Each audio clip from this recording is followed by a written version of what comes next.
अस्सलाम वालेकुम guys, welcome back to another video. कैसे हैं आप लोग सब? उम्मीद करता हूँ आप लोग सब खैरियत से होंगे। आज की वीडियो है कि आपने बैचलर और मास्टर्स के लिए अपने डॉक्यूमेंट्स को कैसे प्रिपेयर करना है।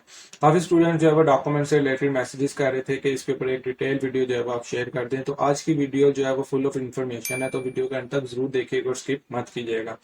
तो अगर आप इटली में जो है वो बैचलर के लिए या मास्टर्स के लिए एडमिशन ले रहे हैं, तो मैं आपको बता देता हूँ कि आपने आपको कौन कौन से डॉक्यूमेंट्स चाहिए होंगे और आपने उनको किस तरीके से प्रिपेयर करना है। फर्स्टली हम बैचलर को डिस्कस कर लेते हैं, उसके बाद मैं आपको मास्टर्स के डॉक्यूमेंट्स बता दूंगा। अगर आप बैचलर में एडमिशन लेना चाहते हैं तो आपके पास मैट्रिक और इंटर की आपकी जो है वो डिग्री और ट्रांसक्रिप्ट होना चाहिए। मैट्रिक का सिर्फ आप डिग्री को सर्टिफिकेट को अटेस्ट करवाएंगे अपने कंसर्न बोर्ड से, और उसके बाद आईबीसीसी से, और जो आपकी इंटर की डिग्री और ट्रांसक्रिप्ट होगी जिसे मार्कशीट कहते हैं, ये दोनों आपने अपने कंसर्न बोर्ड से और उसके बाद इसको आईबीसीसी से वेरीफाई करवाना है। उसके बाद आपने ये डॉक्यूमेंट्स जो है वो मोफा से अटेस्ट करवाने हैं। उसके अलावा आपने जो अपना डोमिसाइल है और पासपोर्ट है उसकी 2 डोमिसाइल की कलर स्कैन कॉपीज और एक ओरिजिनल डोमिसाइल और 3 पासपोर्ट की कलर स्कैन कॉपीज ये आपने नोटरी पब्लिक से टेस्ट करवाना है। जो एजुकेशन डॉक्यूमेंट्स हैं वो आपने अपने कंसर्न बोर्ड से टेस्ट करवाने के बाद जस्ट मोफा से टेस्ट करवाने हैं, उसे नोटरी नहीं करवाना। जो आपका डोमिसाइल है और आपका पासपोर्ट है ये आपने करवाना है अपने नोटरी पब्लिक से टेस्ट करवाना है। उसके बाद आपने जो अपने एजुकेशनल डॉक्यूमेंट्स है, जब आपकी आईबीसीसी से और कंसर्न बोर्ड से आपकी वेरिफिकेशन हो जाएगी, उसके बाद आपने इसकी इटालियन में ट्रांसलेशन करवानी है। जो इटालियन ट्रांसलेशन की लिस्ट है वो एम्बेसी की साइट के ऊपर मौजूद है। आप उसमें से जो है वो किसी भी जो है वो कंपनी के थ्रू, किसी भी ऑर्गेनाइजेशन के थ्रू अपने डॉक्यूमेंट्स को ट्रांसलेशन करवा सकते हैं। ये था बैचलर के लिए। अब अगर आप बात करते हैं कि आप मास्टर्स में इनरोल होना चाहते हैं, तो उसमें आपने अपने मैट्रिक और इंटर की सिर्फ सर्टिफिकेट, जिसे डिग्री कहते हैं, इसे आप अपने कंसर्न बोर्ड और आईबीसीसी से वेरीफाई टेस्ट करवाएंगे। उसके अलावा जो आपकी बैचलर की मार्कशीट, अगर आप 2 साल का बैचलर है तो उसकी मार्कशीट और ट्रांसक्रिप्ट, और अगर आपका 4 ईयर का बीएस ऑनर्स है तो उसकी 4 साल की जो आपकी ट्रांसक्रिप्ट होगी वो, और आपकी डिग्री जो है वो आपने अपने एचईसी से अटेस्ट करवाने के बाद इन तीनों को आपने मोफा से अटेस्ट करवाना है, जिसमें आपके मैट्रिक और इंटर की मार्कशीट आएगी और बैचलर या मास्टर्स की आपकी या 4 ईयर डिग्री की आपकी मार्कशीट और आपकी डिग्री आएगी। इसको आप मोफा से टेस्ट करवाएंगे। जब ये सारी आपकी टेस्टेशन हो जाएगी उसके बाद आप इसकी ट्रांसलेशन करवाएंगे इटालियन में। सेम वही चीज है, इसमें भी 2 डोमिसाइल की कलर स्कैन कॉपीज और एक ओरिजिनल डोमिसाइल आपने नोटरी से जो है वो इसको वेरीफाइड करवाना है, टेस्ट करवाना है, और साथ में 3 पासपोर्ट की कलर स्कैन कॉपीज आपने टेस्ट करवानी है। लोग पूछते हैं कि भाई जो अगर ओरिजिनल डोमिसाइल करवाएंगे तो वो जाया हो जाएगा। ऐसा नहीं है, ये एम्बेसी की रिक्वायरमेंट है। चेकलिस्ट भी आपके साथ में शेयर कर दूंगा, तो स्क्रीन के ऊपर भी चेकलिस्ट आ रही है। इसके अंदर आपने एक ओरिजिनल जो है वो टेस्ट करवाना है, और जो पासपोर्ट करवाना है जिसके ऊपर आपकी एक तरफ तस्वीर आती है और दूसरी तरफ उसके जो है वो साइड डिटेल आती है, ये वाला फुल पेज जो है वो आपने जो है वो अटेस्ट करवाना है। नोटरी से 3 कॉपीज करवानी है। उसके बाद आपने इसकी ट्रांसलेशन करवानी है।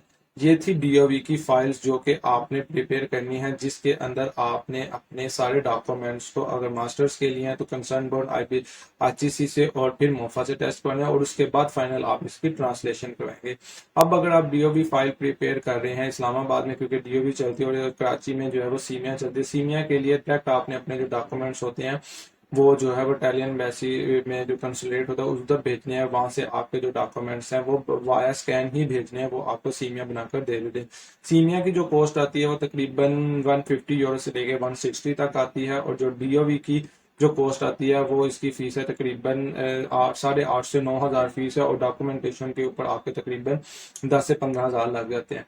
अच्छा, आपने इसके अंदर जो करना है कि कॉपीज किस तरह तैयार करनी है, आपने 3-3 सेट अपने ईच डॉक्यूमेंट्स के करवाने हैं। मैट्रिक के जो सर्टिफिकेट होगा उसके 3 को कलर सेट करवाने हैं कॉपी। उसके अलावा जो इंटर है उसके 3 कलर सेट आपने कॉपी करवाने हैं। उसके अलावा जो आपकी बैचलर की मार्कशीट और रिजल्ट डिग्री है उसके 3-3 सेट कलर करवाने हैं। उसके अलावा जो ट्रांसलेशन आएगी उसके 3-3 सेट आपने मैट्रिक, इंटर और बैचलर के तीनों सेट जो है वो आपने कॉपीज करवाने हैं। सेम इसी तरह आपके जो है वो डोमिसाइल की 3 कॉपीज, 2 कॉपीज और एक ओरिजिनल हो जाएगा, और एक आपके साथ पासपोर्ट की 3 कॉपीज हो जाएंगी।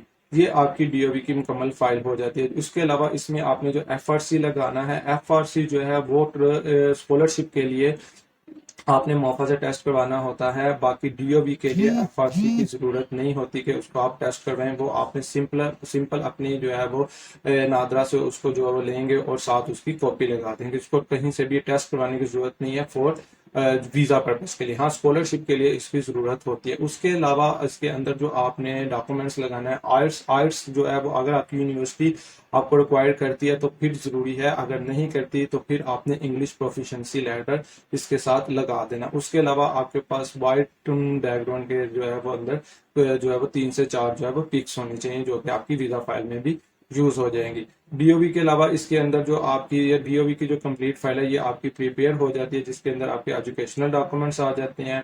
उसके अलावा आपकी जो है डोमिसाइल आ जाता है और आपका पासपोर्ट आ जाता है। ये आपकी डोमिसाइल जो डीओबी की फाइल है ये कंप्लीटली आपकी पूरी हो जाती है। सेम लाइक अगर आप वीजा फाइल की बात करते हैं तो वीजा फाइल के अंदर सिर्फ आपकी 4 चीजें अलग से लगेंगी, जिसमें एक आपकी एफआरसी आ जाती है, आपके फाइनेंशियल डॉक्यूमेंट्स आ जाती हैं। इसकी भी वीडियोस मैंने शेयर कर दी है, वो भी इसके डिस्क्रिप्शन में मैं लिंक मेंशन कर दूंगा, वहां से देख सकते हैं कि जो आपका स्पॉन्सर होगा उसका एफिडेविट लग जाएगा, उसकी 6 माह की बैंक स्टेटमेंट लग जाएगी, उसका क्लोजिंग बैलेंस लग जाएगा और उसके अलावा उसकी बैंक ओपनिंग सर्टिफिकेट लग जाएगा, ये लग जाएगा। उसके अलावा आपका आर्ट्स या आपकी प्रोफिशिएंसी जो है वो लेटर लग जाएगा। उसके अलावा आपने 3 से 4 इसके साथ पिक्स रखनी है और इसके अलावा आपकी इसके अंदर डमी टिकट आ जाएगी जो कि आपने वीजा फाइल में शो करवानी है, जो ऑन द स्पॉट हो जाती है। उसके अलावा आपने 30,000 यूरो की ये जो है वो इंश्योरेंस करवानी है, जो तकरीबन 15 से 20,000 के अंदर अंदर आपकी इंश्योरेंस हो जाती है। उसके अलावा आपकी जो है डमी टिकट आपने जो है वो शो करवानी है, ये ऑन द टाइम ऑफ जब आपकी अपॉइंटमेंट आ जाती है, ये तब आपने चीजें करवानी होती है। इस तरीके से आपकी जो है वो वीजा फाइल भी तैयार हो जाएगी। तो उम्मीद करते हैं ये वीडियो आपके लिए काफी हेल्पफुल रही होगी। इसके अंदर मैंने सारी चीजें जो है वो ब्रीफली जो है वो एक्सप्लेन कर दी हैं। फिर भी अगर आपकी कोई क्यूरी हो तो आप मुझसे कमेंट सेशन में पूछ सकते हैं, मैं आपको कमेंट सेशन में जो है वो इसका रिप्लाई कर दूंगा। तो उम्मीद करते हैं ये वीडियो आपके लिए काफी हेल्पफुल रही होगी। फर्दर यार आपसे एक रिक्वेस्ट करनी थी, जो पर्सन मुझे इन पर्सन जो मुझे प्राइवेटली जो है वो कांटेक्ट करने की कोशिश करते हैं, तो बात ये होती है कि देखिए मेरी वीडियोस के अंदर टोटल डिटेल मौजूद होती है, फिर जो भी कमेंट में भी आप क्वेश्चन करते हैं मैं उसका भी रिप्लाई दे देता हूँ। लेकिन अगर कोई पर्सन इन जो है वो मेरे साथ पर्सनली तौर पे पूरा सेशन रखना चाहता है, पूरा 1 या 2 घंटे की डिटेल डिस्कशन करना है, तो उसके लिए डेफिनेटली आपको जो है वो टाइम मेरे साथ मैनेज करना पड़ता है, मीटिंग जो है वो शेड्यूल करनी पड़ती है। तो अगर आपकी एक आधी क्यूरी होती है तो उसका मैं आंसर जो है वो आपको कमेंट सेशन में भी दे देता हूँ, और अगर आप मुझे थ्रू इंस्टा भी करते हैं तो उसका भी कर देता हूँ। लेकिन अगर किसी बंदे का पूरा होल प्रोसेस डिस्कस करना होता है तो उसके लिए आपसे रिक्वेस्ट है कि उसके लिए मीटिंग ही होती है, क्योंकि इतना टाइम नहीं होता कि 1 या 2 घंटा किसी पर्सन को जो है वो प्रॉपरली दिया जा सके। तो इसके लिए बेहतर होता है कि आप मीटिंग जो है वो शेड्यूल कर लिया करें, ताकि उसमें जो है वो पर्सन को उसके केस के अकॉर्डिंगली जो है वो बंदा गाइड कर सके। उम्मीद करते हैं वीडियो आपके लिए काफी हेल्पफुल रही होगी। इंशाल्लाह मिलेंगे नेक्स्ट वीडियो में मजीद इंफॉर्मेशन के साथ। टिल देन अल्लाह हाफिज।